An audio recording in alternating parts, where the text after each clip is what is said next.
ऐसा मतलब कि छत पे जाके रोता रहता था वो 1 महीना। मुझे पता है क्योंकि मुझे कुछ दिख ही नहीं रहा था अपने करियर में।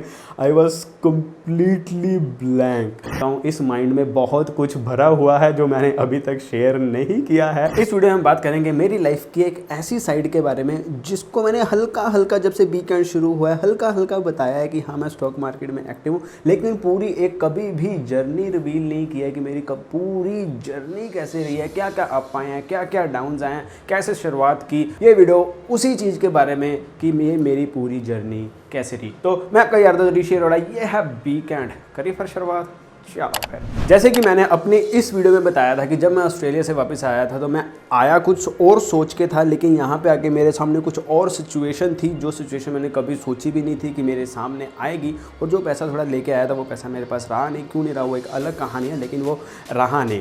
तो एक मिडिल क्लास लड़का जो बहुत ही ज़्यादा पैशनेट हो, जिसको कुछ करना हो और सब कुछ अपने आप अपने पैरों पे करना हो और कुछ उसका प्लान बी ना हो, जब वो ऑस्ट्रेलिया से परमानेंट वापस आ गया तो वो क्या करेगा? वो वही करेगा, गूगल पे जाएगा और सर्च करेगा how to make money while sitting at home, या फिर how to start a business with no capital. मैंने भी ऐसे ही किया। मैं गूगल पे गया, बहुत सी ऑप्शंस आई, लेकिन जो एक ऑप्शन मेरे सामने आई वो आई स्टॉक मार्केट। मैंने बहुत सी ऑप्शंस को देखना शुरू किया, कौन सी चीज़ मैं कर सकता हूँ जो बहुत कम कैपिटल में स्टार्ट हो सकती है, क्योंकि मेरी जेब में पैसे नहीं थे। तो इस तरह से मैं स्टॉक मार्केट में घुसा। मुझे पता चला कि स्टॉक मार्केट नाम की कोई चीज़ होती है, इससे भी ऐसे करके पैसे बनते हैं। कुछ नहीं पता था क्या होता है, कैसे करना है। गूगल पे सर्च किया कि ट्रेडिंग करने के लिए या फिर स्टॉक मार्केट में काम करने के लिए तुम्हें डीमैट अकाउंट की ज़रूरत होती है। मैंने गूगल पे सर्च किया कैसे खुलवाते हैं, वहाँ पे पता चला किसी बैंक के पास जाओ, वो आपका डीमैट अकाउंट खोल देगा। लेकिन उस वक्त मैं इतना स्टूपिड था, जैसे कि अगर हम नॉर्मल बैंक में अकाउंट खुलवाने जाएँ तो वो क्या बोलते हैं कि कितने पैसे तुम जमा करवाओगे, 10,000 5,000, तो वो तुम्हें कैश चाहिए होता है। तो मुझे लगा डीमैट अकाउंट भी खुलवाने के लिए वो मुझसे पूछेंगे कि भाई तूने कौन सा शेयर बाय करना है। मैंने क्या किया, टीवी खोला, GMR इंफ्रा नीचे आ रहा था, वो एक ना शेयर मैं नोट करके कि अगर मुझसे पूछेंगे तो मैं ये वाला बोल दूंगा कि मुझे ये बाय करना है। मैं अपना बैंक चला गया। जब वहाँ पहुँचा तब मुझे अपनी स्टुपिडिटी का एहसास हुआ कि अपना डीमैट अकाउंट तो वो पहले आपको खोलेंगे ना, बाद में उसमें पैसे जमा होंगे, फिर तुम घर पे आके या फ़ोन करके अपना कोई शेयर बाय करोगे। That's how stupid I was in stock market. लेकिन वो जो मेरी एक जो पहला मैं जो पहली अमाउंट डिपॉजिट करवाई थी मैंने डीमैट के लिए, वो थी मेरी 16,000 रुपीज़ जो मेरे पास थे। वो 16,000 कब 4,000 बन गए मुझे पता ही नहीं चला। बहुत गलतियां की मैंने, लेकिन फिर मुझे पता चला कि इंडिया में डिस्काउंट ब्रोकरेज हाउसेस खुल रहे हैं जिनकी टेक्नोलॉजी भी बहुत ज़्यादा अच्छी है और उनकी जो ब्रोकरेज है वो भी कम है एज़ कम्पेयर टू जो हमारे बैंक प्रोवाइड करते हैं। फिर मैंने क्या किया कि मैंने बैंक का जो डीमैट अकाउंट था, ट्रेडिंग अकाउंट था, उसको छोड़ दिया और मैंने डिस्काउंट ब्रोकर के साथ अपना अकाउंट खुलवा लिया। अब डिस्काउंट ब्रोकर के साथ ट्रेडिंग अकाउंट तो खुलवा लिया, लेकिन पैसे नहीं है क्योंकि 16,000 4,000 बन चुका हुआ है।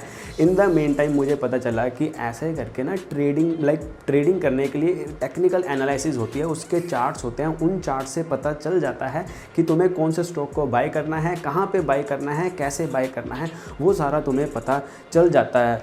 बस मैंने ट्रेडिंग नहीं की क्योंकि पैसे नहीं थे, ट्रेडिंग मैं कर ही नहीं सकता था। 4,000 से मैं क्या करता।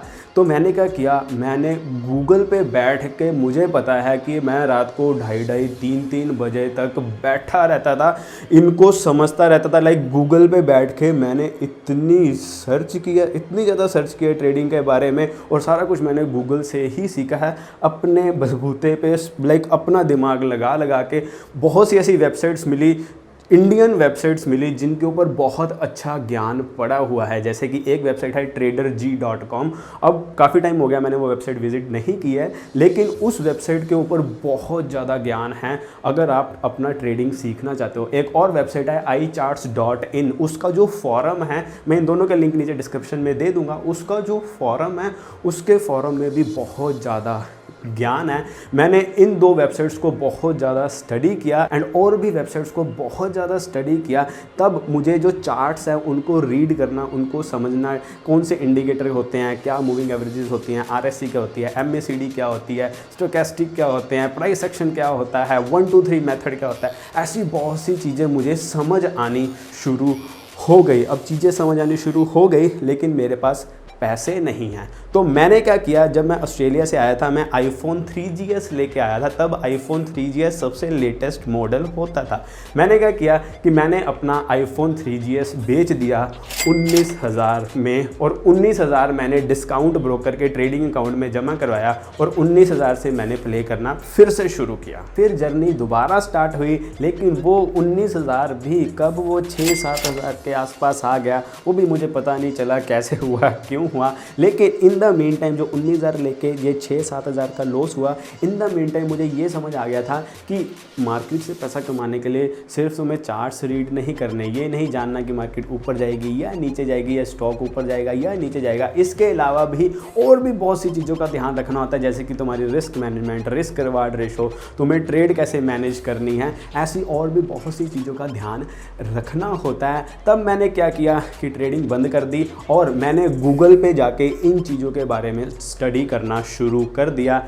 ट्रेड मैनेजमेंट कैसे करनी है, रिस्क मैनेजमेंट कैसे करनी है, risk reward ratio, profit factor, ऐसी बहुत सी चीज़ों के बारे में मैंने स्टडी करना शुरू कर दिया। बहुत सी ट्रेडिंग बुक्स मैंने पढ़ी, जैसे कि come into my trading room, ऐसी और भी बहुत सी बुक्स मैंने पढ़ी, जिससे क्या हुआ कि मुझे ये पता चला कि एक जो सक्सेसफुल ट्रेडर होता है और एक ऐसा ट्रेडर जो सक्सेसफुल नहीं है, जो मार्केट से पैसा मतलब कि बस लूज़ करी जा रहा है, उसकी थिंकिंग में, सक्सेसफुल ट्रेडर की थिंकिंग में, और एक ऐसा ट्रेडर जो पैसे नहीं कमा पा रहा मार्केट से, उसकी थिंकिंग में क्या फ़र्क होता है। तो अब यहाँ पे मुझे ये पता चला कि भाई इट्स नॉट अबाउट कि तुमने स्टडी क्या किया हुआ है, इट्स ऑल्सो अबाउट कि जब तुम कंप्यूटर पे बैठे हो, माउस तुम्हारे हाथ में है, तुम्हारा माइंड का लेवल क्या है, तुम साइकोलॉजिकली कितने ज़्यादा स्ट्रॉन्ग हो जब ट्रेड तुम्हारी चल रही होती है। अब ये सारी चीज़ें तो मुझे समझ आ गई, लेकिन अब करने के लिए पैसे नहीं हैं। लेकिन उस वक्त क्या हुआ कि जब हम ऑस्ट्रेलिया कंट्री छोड़ देते हैं ना, तो वहाँ की गवर्नमेंट हमें सुपर एनुएशन देती है। या तो उस गवर्नमेंट को बोल दो कि अब मैंने रिटायरमेंट ले लिया है, या फिर जब तुम कंट्री छोड़ देते हो तो आप सुपर एनुएशन के लिए अप्लाई कर सकते हो। मैंने कंट्री छोड़ दी थी, मैंने इंडिया में रह के ही सुपर एनुएशन के लिए अप्लाई किया। तो वहाँ से मेरा चेक आया, वो आया 52,000 रुपीज़ का।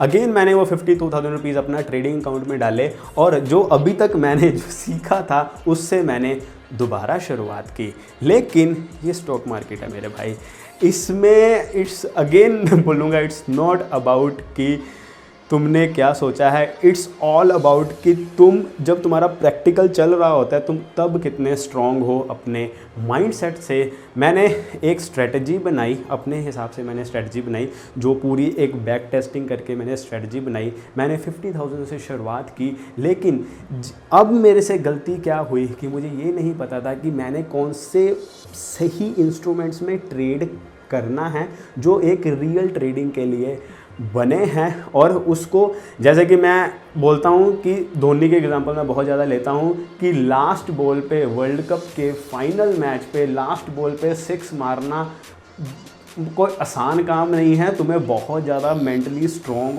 होना पड़ता है। वैसे ही ट्रेडिंग के लिए तुम्हें बहुत ज़्यादा मेंटली स्ट्रॉन्ग होना पड़ता है, और वो मेंटल लेवल कब आता है, प्रैक्टिस से। जितना ज़्यादा हम इस माइंड को फूल करने के लिए हैक्स ढूंढते हैं, मैंने हैक्स अपनाने शुरू किए कि मैं अपने साइकोलॉजिकली अपने माइंड को कैसे हैक कर सकता हूं। मैंने जैसे कि जहां पे प्रॉफिट एंड लॉस आता है नीचे हमारे टर्मिनल पे, उसको हाइड कर दिया, एंड मेरी जो कंप्यूटर स्क्रीन होता है उसके बिल्कुल सामने मैंने लिख के लगा दिया कि जो एक सक्सेसफुल ट्रेडर की थिंकिंग होती है उसको कैसे सोचना चाहिए जब उसकी ट्रेड चल रही होती है। जो मैंने अपनी जो बुक्स पढ़ी हैं उनसे सीखा है, इस तरह से मैंने अपने माइंड को कंट्रोल करना शुरू किया, प्रैक्टिस की। लेकिन इस प्रैक्टिस में कब 50,000 अगेन अपना कोई यही 13-14 हज़ार के पास आ गया, तब मैंने हौसला छोड़ दिया। मैंने पूरा 1 महीना, क्योंकि सब कुछ मेरे हिसाब से तो मैं सब कुछ ट्राई कर चुका था, मैंने 1 महीना स्टॉक मार्केट देखी ही नहीं। वो 1 महीना मुझे पता है मैंने कैसे बिताया है। मैं देख के वो सारा टाइम याद करके ना वो थोड़ा सा वो हो रहा है।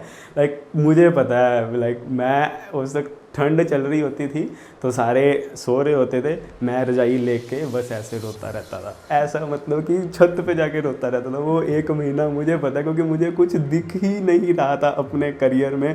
I was completely blank.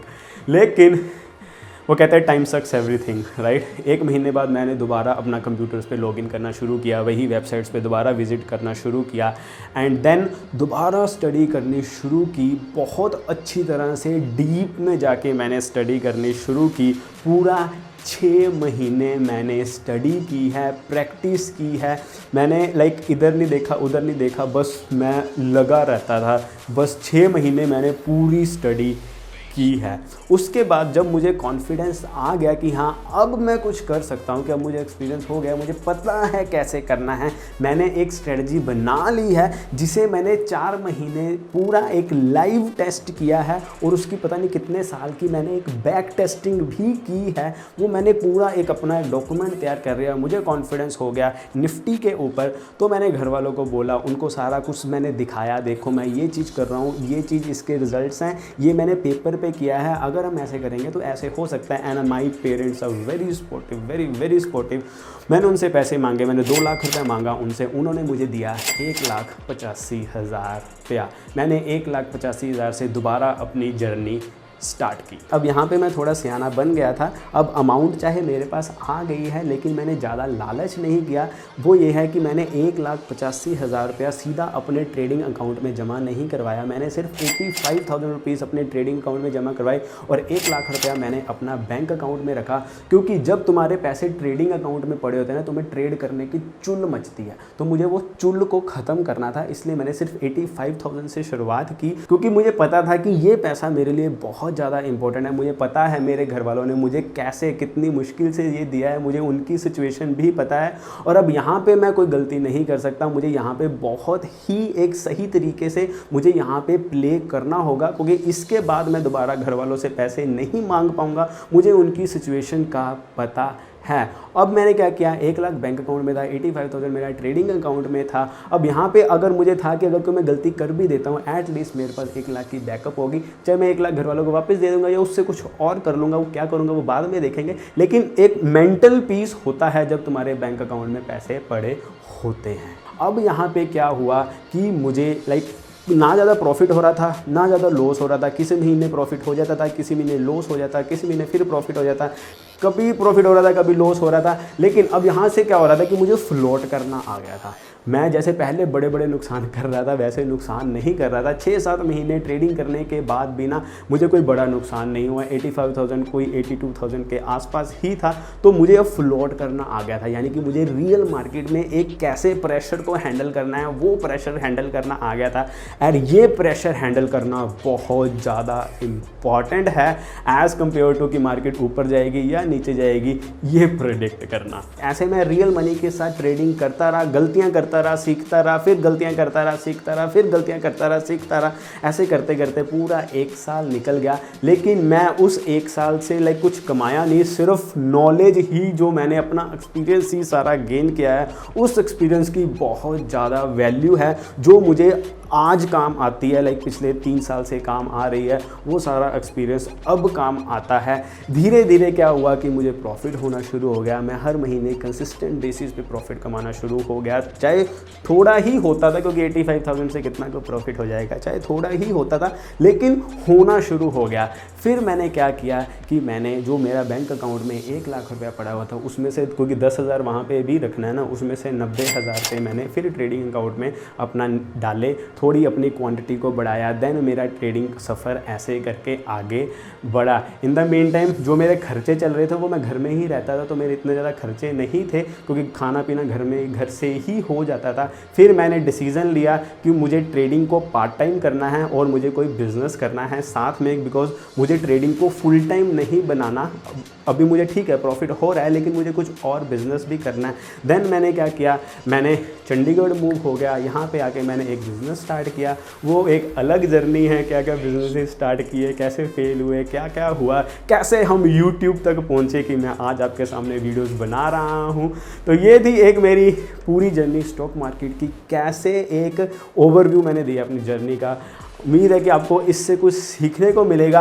Weekend पे अगर आप चाहते हो कि मैं ऐसी नॉलेज और ज़्यादा शेयर करूं जो मुझे फाइनेंस के रिलेटेड नॉलेज है, तो प्लीज़ नीचे मुझे कमेंट करके ज़रूर बताना। इनके ऊपर वीडियोस बनाना मुझे बहुत ज़्यादा खुशी होगी, क्योंकि चाहे आप लड़का हो चाहे आप लड़की हो, बेसिक फाइनेंस के बारे में आपको नॉलेज होना बहुत ज़्यादा ज़रूरी है। तो प्लीज़ मुझे कमेंट करके बताना कि अगर हम एक डिफरेंट सीरीज़ शुरू करें जिसमें हम सिर्फ पर्सनल फाइनेंस की बात किया करेंगे, जिसमें सिर्फ हम एक सही तरीके से जो एक बेसिक फाइनेंशियल नॉलेज हर इंसान को होनी चाहिए उसके बारे में बात करेंगे, तो प्लीज़ मुझे नीचे कमेंट करके बता दो। इसके ऊपर बहुत ज़्यादा कंटेंट मैं बना सकता हूँ। इस माइंड में बहुत कुछ भरा हुआ है जो मैंने अभी तक शेयर नहीं किया है।